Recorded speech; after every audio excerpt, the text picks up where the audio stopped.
America लगातार रूस के खिलाफ प्रोपेगेंडा कर रहा है। अमेरिका एजेंसियां लगातार तारीख पर तारीख मुकर्रर कर रही थी कि रूस यूक्रेन पर हमला करेगा, लेकिन रूस के राष्ट्रपति पुतिन ने बस एक कदम उठाया और खुद को दुनिया का बॉस कहने वाले अमेरिका की बादशाहत को जमीन पर ला दिया। पुतिन ने डोनेत्स्क और लुहांस्क को न सिर्फ नए देश के तौर पर मान्यता दी, बल्कि उनके इस कदम ने अमेरिकी राष्ट्रपति जो बाइडेन के कद को और बौना कर दिया।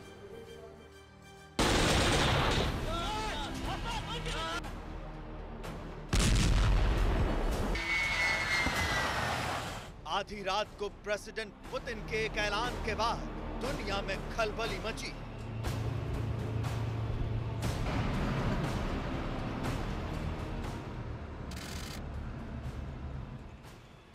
अमेरिका, ब्रिटेन समेत कई ताकतवर देश तिलमिलाए हुए हैं। दुनिया का सुपर पावर होने का दम भरने वाला अमेरिका सख्ते में है। We're calling out Russia's plans loudly and repeatedly, not because we want to conflict. तो सवाल है, क्या दुनिया का सुपर पावर बदल गया है? क्या यूक्रेन विवाद में रूस ने अमेरिका को बौना साबित कर दिया है?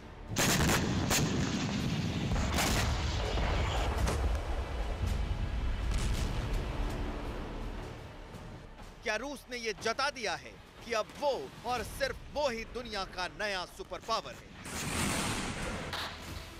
क्या 60 मिनट में दुनिया का डायनामिक्स चेंज हो सकता है?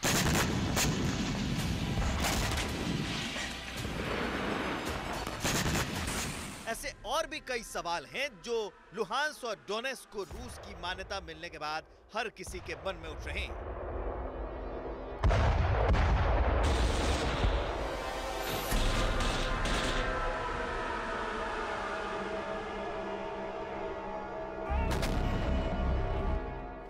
क्योंकि प्रेसिडेंट पुतिन ने अमेरिका के अल्टीमेटम को नजरअंदाज करते हुए बाइडेन की वार्निंग की अनदेखी करते हुए वही किया जो वो करना चाहते थे।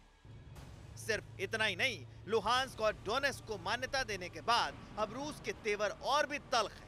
खबरों के मुताबिक अत्याधुनिक और घातक हथियारों से लैस पुतिन की पलटन यूक्रेन के अलगाववादी हिस्सों में पहुंच रही है।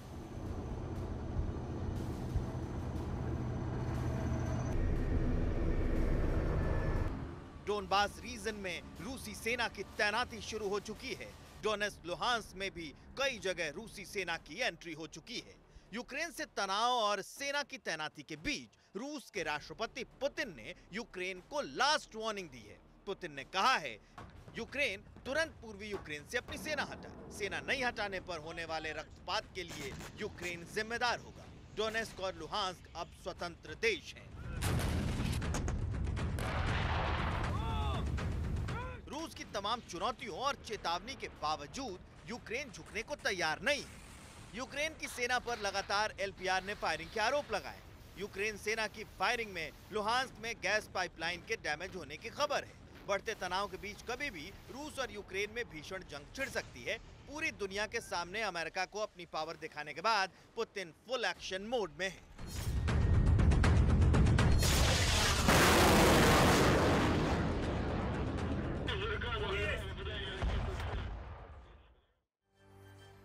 राष्ट्रपति पुतिन के सिर्फ एक दस्तखत ने दुनिया का पावर ऑर्डर बदल दिया। कल तक अमेरिका खुद को दुनिया का सबसे ताकतवर मुल्क और अकेला सुपर पावर बताता था, लेकिन पुतिन के एक दस्तखत के बाद अब यह ऑर्डर बदल चुका है। पुतिन ने एक दस्तखत कर 2 नए मुल्कों को वजूद में ला दिया। अमेरिका लगातार रूस को चेतावनी दे रहा था कि अगर रूस ने यूक्रेन को निशाना बनाया तो परिणाम बेहद बुरे होंगे, लेकिन बाइडेन देखते रहे और पुतिन ने ऐसा कदम उठाया कि बाइडेन बस देखते ही रहे। पुतिन के इस एक्शन ने बता दिया कि रूस दुनिया का नया सुपर पावर है और रूस के सामने अमेरिका की हैसियत छोटी हो गई है। Venezuela, Cuba, Nicaragua, Syria, Venezuela, Belarus और चीन जैसे देश मजबूती के साथ खड़े हैं। वहीं नेटो के 30 देशों के समर्थन के बाद भी अमेरिका रूस को नहीं रोक पाया। यह बताता है कि रूस का कदम पुख्ता और मजबूत है और तमाम कोशिश के बाद भी बाइडेन के नेतृत्व वाला अमेरिका रूस को नहीं रोक पाया और अपनी ताकत को नहीं बचा पाया।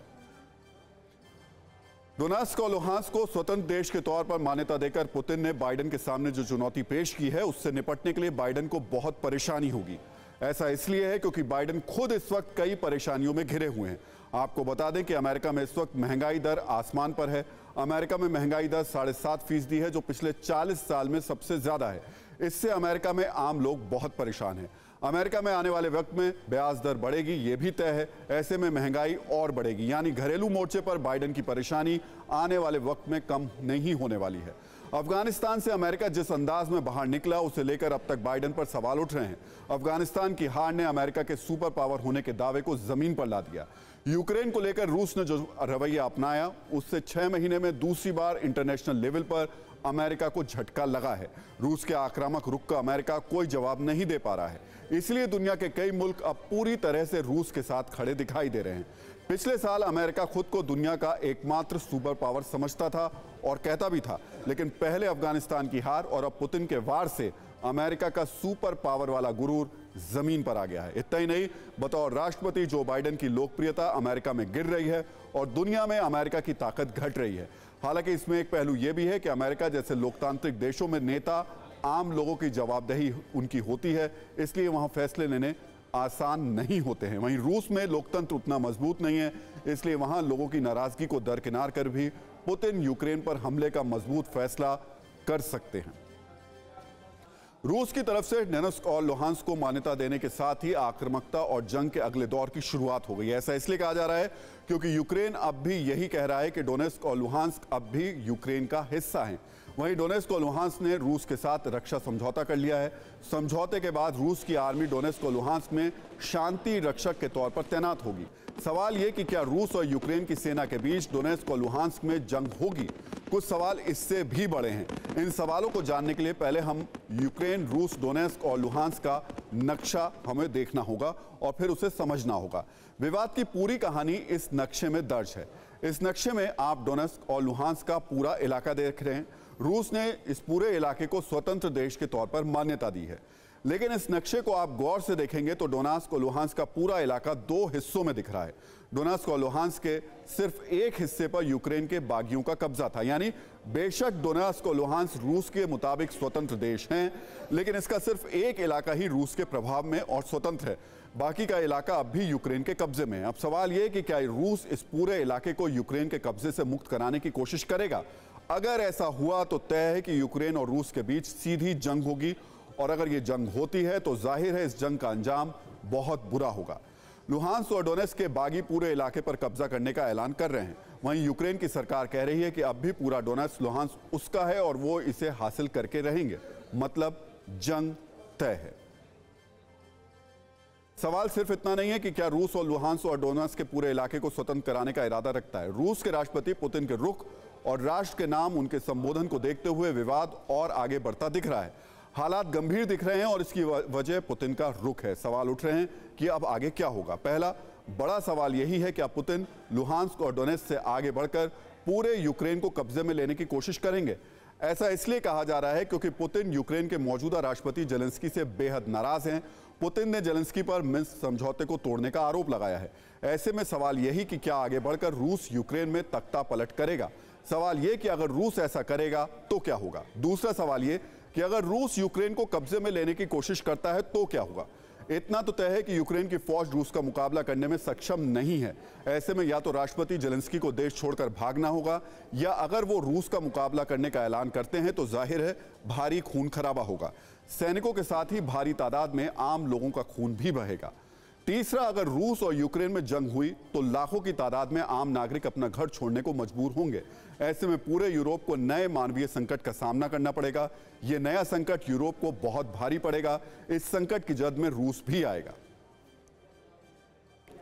रूस और यूक्रेन के बीच विवाद की बड़ी वजह नेटो है। नेटो यानी अमेरिका के नेतृत्व वाला वो सैन्य गठबंधन जिसमें शामिल होने की ख्वाहिश यूक्रेन की भी थी। रूस लगातार कहता रहा है कि यूक्रेन को नेटो में शामिल नहीं किया जाए और नेटो इस बात की गारंटी दे कि वो यूक्रेन को भविष्य में भी संगठन में शामिल नहीं करेगा। लेकिन बात यही नहीं है। अब सवाल यह है कि क्या यूक्रेन के बाद रूस के निशाने पर पोलैंड जैसे देश होंगे। यह सवाल इसलिए है क्योंकि पोलैंड नेटो का सदस्य है। रूस नेटो के खिलाफ आक्रामक रवैया अपनाए हुए है। पूर्व सोवियत देश एस्टोनिया, लातविया और लिथुआनिया भी रूस के निशाने पर आ सकते हैं। यानी ये विवाद दिन ब दिन आगे बढ़ता जा रहा है। जाहिर है अगर रूस और आगे बढ़ा तो नेटो के साथ उसका खूनी संघर्ष तय है। यूक्रेन पर रूस के आक्रामक रुख और डोनेत्स्क और लुहांस्क को रूस की मान्यता के बाद अब यूरोपीय देश मानकर चल रहे हैं कि पुतिन यही नहीं थमेंगे। यूरोपीय देश मानकर चल रहे हैं कि अमेरिका और नेटो के खिलाफ रूस अब आगे भी ऐसे कदम उठा सकता है जिससे नेटो और उसके सदस्य देशों को भारी नुकसान हो सकता है। इसलिए अब नेटो की तरफ से भी तैयारियां शुरू हो गई है। इसी सिलसिले में ब्रिटेन के रक्षा मंत्री ने 10 देशों की बड़ी बैठक बुलाई। इस बैठक में Denmark, Finland, Estonia, Latvia, Lithuania, Netherlands, Sweden, Norway और आयरलैंड के रक्षा मंत्री शामिल होंगे। ब्रिटेन को अब डर सता रहा है कि रूस यूक्रेन के बाद पोलैंड और दूसरे बाल्टिक देशों को निशाना बना सकता है। इसलिए रूस को रोकने के लिए अब ब्रिटेन ने अपनी तैयारियां शुरू कर दी हैं।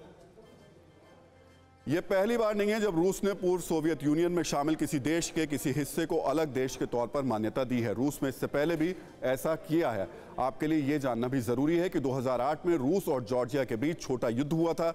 इस युद्ध के बाद रूस ने जॉर्जिया के 2 इलाकों को स्वायत्तता की मान्यता दी थी। रूस ने जॉर्जिया के अब्खाजिया और दक्षिण ओसेशिया की स्वतंत्रता को मान्यता दी थी। मान्यता के साथ ही रूस ने इन दोनों इलाकों को बड़ी बजट सहायता भी दी थी। इन दोनों इलाकों के लोगों को रूस की नागरिकता भी दी गई थी।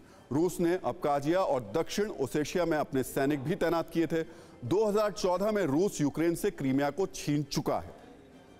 यूक्रेन पर रूस के एग्रेसिव रुख के बीच अमेरिका ने पहले ही साफ कर दिया था कि वो रूस के साथ जमीन पर जंग नहीं लड़ेगा।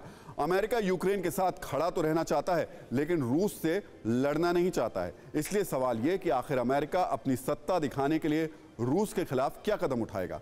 अमेरिका ही नहीं, उसके यूरोपीय दोस्त भी रूस के खिलाफ कदम उठाने का ऐलान कर रहे हैं। आपको बताते हैं कि कैसे ये मुल्क रूस को घेरने की तैयारी कर रहे हैं। अमेरिका ने रूस के खिलाफ आर्थिक प्रतिबंध लगाने का ऐलान किया है। कोई भी अमेरिकी संस्था या व्यक्ति लुहांस्क डोनेत्स्क के साथ अब व्यापार नहीं करेगा। रूस पर बैन के लिए यूरोपीय यूनियन में बैठक बुलाई गई है। ईयू की इस इमरजेंसी बैठक में सदस्य देशों के विदेश मंत्री रूस के खिलाफ बैन लगाने पर चर्चा करेंगे। फ्रांस ने रूस पर बैन लगाने का ऐलान कर दिया है। फ्रांस जल्द ही इस बैन का ऐलान करेगा। यह पहली बार नहीं है जब अमेरिका और उसके साथी देश रूस पर बैन लगाएंगे। इससे पहले 2014 में भी रूस पर ऐसे ही बैन लगे थे। इस बैन का असर रूस के आम लोगों पर पड़ा था, लेकिन रूस का नेतृत्व अडिग रहा। आज अमेरिका बैन को लेकर सवाल इसलिए खड़े हो रहे हैं क्योंकि कोरोना के बाद पूरी दुनिया के आर्थिक हालात खराब हुए हैं। वहीं चीन और दूसरे कई देश रूस के साथ खड़े हुए हैं। इसलिए सवाल यह कि क्या इस बार वाकई अमेरिका पाबंदियों का असर रूस पर पड़ेगा। यूक्रेन और रूस की तनातनी के बीच का असर पूरी दुनिया में दिख रहा है। जर्मनी ने रूस के साथ अपनी नॉर्ड स्ट्रीम 2 पाइपलाइन परियोजना को सस्पेंड कर दिया है। इस बीच कच्चे तेल के दाम साल के सबसे उच्चतम स्तर पर पहुंच गए हैं। देखने में बेशक ये लग रहा है कि इसका असर हमारे ऊपर नहीं पड़ेगा, लेकिन दुनिया से देश तक इसका असर पड़ेगा।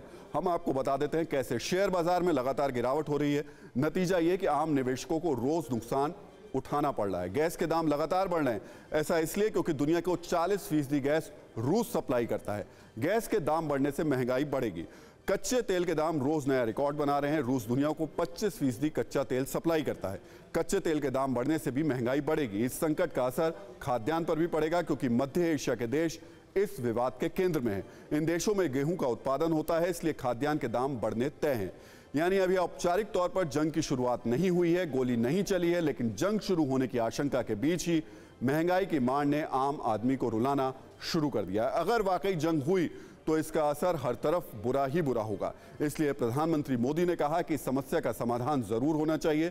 साथ ही पीएम ने देश को ताकतवर बनाने की अपील भी की। जब चारों तरफ उथल पुथल मची हो, ऐसे में भारत को ताकतवर होना चाहिए कि नहीं होना चाहिए? भारत मजबूत होना चाहिए कि नहीं होना चाहिए? न्यूज टॉप 9 रोज सुबह 7 बजे और शाम 7 बजे सिर्फ TV9 भारतवर्ष पर।